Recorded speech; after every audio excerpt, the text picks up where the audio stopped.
உங்க குழந்தைகள் திக்கி பேசுறாங்களா? வயதாகியும் பேச்சு வரவில்லையா?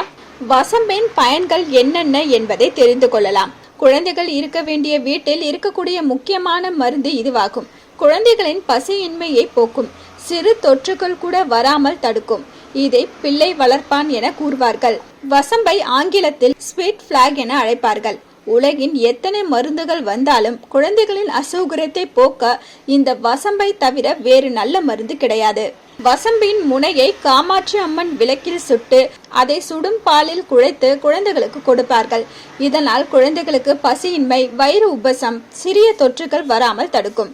கை குழந்தைகளாக இருந்தால் வாரத்தில் ஒரு நாள் இந்த வசம்பை விளக்கில் சுட்டு ஒரு களிமண் அகலில் முதலில் வசம்பை இழைக்க வேண்டும். அப்போது அதிலிருந்து கரி போன்ற பவுடர்கள் வரும்.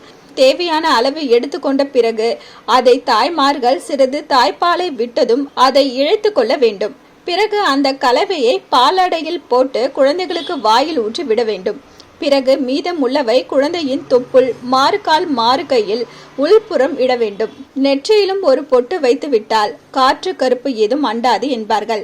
அதுபோல் குழந்தைகளுக்கு இருக்கும் திக்குவாய் நீங்கவும் இந்த வசம்பு உதவுகிறது. இந்த வசம்பை பொடி செய்து அருகம்புல் சாறு எடுத்து 30 நாட்கள் கொடுத்து வந்தால் திக்குவாய் குணமாகும். அதே போல வசம்பை வீட்டு வாசலில் கட்டி வைத்தால் கெட்ட சக்திகள் உள்ளே வராது என்பார்கள். குழந்தைகளுக்கு வசம்பால் காப்பும் போட்டு விடுவார்கள். வசம்பை கிருமி நாசினியாகவும் பயன்படுத்தலாம்.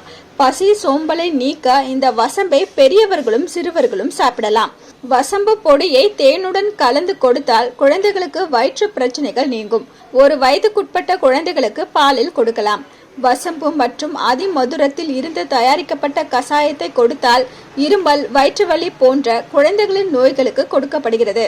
குழந்தைகளுக்கு சரியான மூளை வளர்ச்சி, பேச்சு திறன், சிறந்த பார்வை திறன் போன்றவைகளுக்கு தீர்வை கொடுக்கிறது இந்த வசம்பு. இதை எரித்து பிறகு தேங்காய் எண்ணெயில் வைத்து குழைத்து கண் மை போல் பயன்படுத்தலாம். இதன் மூலம் திருஷ்டி போகும். வசம்பு பொடியை முகத்திற்கு அதிகம் பயன்படுத்துவதில்லை. ஆனால் இது தோல் நோய்களுக்கும் சரும தடிப்பு போன்றவை தடுக்கலாம். வசம்பு மிக மிக நல்லது. இதை அதிகம் பயன்படுத்தக்கூடாது. அப்படி செய்தால் பக்க விளைவுகளை ஏற்படுத்தும். என்ன வியூவர்ஸ், இது போல பல இன்ட்ரெஸ்டிங்கான நியூஸை தெரிஞ்சுக்கணுமா? அலோ சிட்டி டிவியை லைக் பண்ணுங்க, ஷேர் பண்ணுங்க, மறக்காம சப்ஸ்கிரைப் பண்ணுங்க.